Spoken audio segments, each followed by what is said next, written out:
ঘটনা হচ্ছে এই পান্তা ভাত খাইতে খাইতে শরীরে ঘামের কি অবস্থা, কারেন্ট নাই ভাই, খুব জ্বালা। গরুর মাংস খেলে যেমন ঘামে, আজকে পান্তা ভাত খাইতে তার চেয়ে বেশি ঘামতেছি। আর ঘটনা হচ্ছে ইলিশ মাছ অর্ডার দিছি, জেলেদের কাছে ধরা পড়ছে, আসলে এ পর্যন্ত আসেনি, এই জন্য ইলিশ মাছটা আপাতত পাচ্ছি না। আলু ভর্তা দিচ্ছি। আসসালামু আলাইকুম, কেমন আছেন সবাই? দেখতেছেন এই যে পেঁয়াজগুলো ভেজে নেওয়া হয়েছে শুকনা মরিচ সাথে, আর এই যে দেখতেছেন দেশি আলু, আসলে এগুলো ভর্তা করা হবে।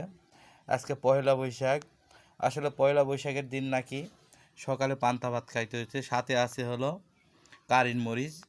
আসলে এই পয়লা বৈশাখের দিন নাকি পান্তা ভাত খেতে হয়। আসলে এগুলো কথাবার্তা হলো কুফুরি কথাবার্তা। আমরা পান্তা ভাত সব সময় খাই, মাঝে সাঝেই যখন ভালো লাগে তখনই।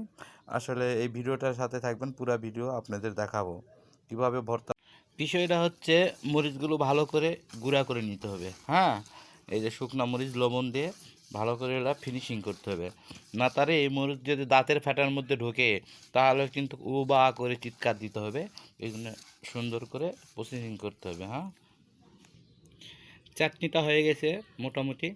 আসলে একটা টেস্ট করে নিই কীরকম লাগে, অবশ্যই দেখ। আলুগুলো সুন্দর করে ভাঙতে হবে।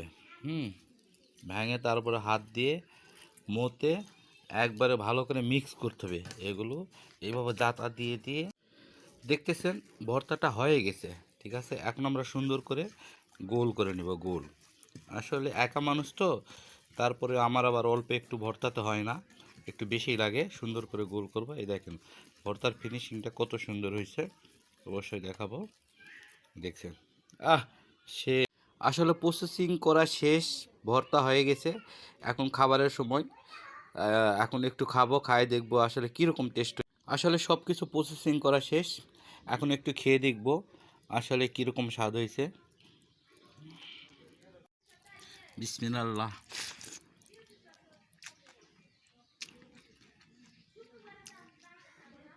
কঠিন স্বাদ হয়েছে ভাই, কঠিন স্বাদ।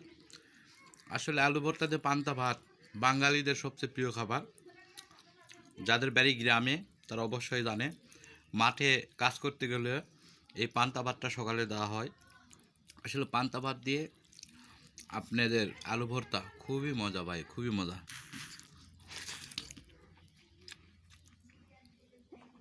পেঁয়াজ একটু,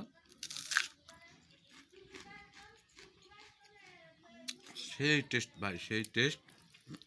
আপনারা হয়তো একবার চেষ্টা করে খাই দেখবেন, আসলে খুব ভালো লাগবে। এই দেখ, কার মরিচ ভাই, কার মরিচ।